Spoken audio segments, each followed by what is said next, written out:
In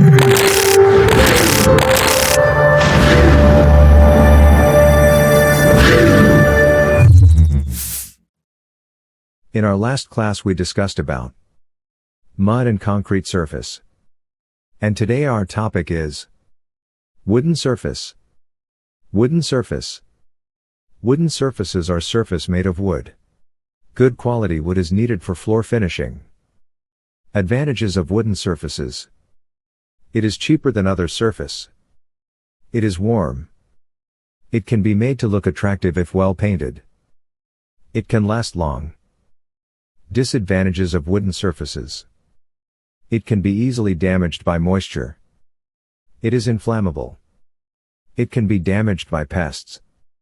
It can be stretched with dragging of heavy objects. Care for wooden surface daily cleaning. Sweep to remove surface dust. Dust with cleaning. Weekly cleaning.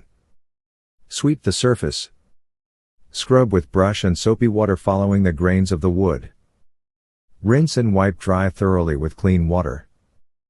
Polish with correct wood polish. Reasons for cleaning surfaces in the home. To remove dirt. To make it attractive. To make it durable. To avoid accident.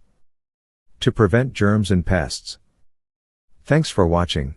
See you in our next video.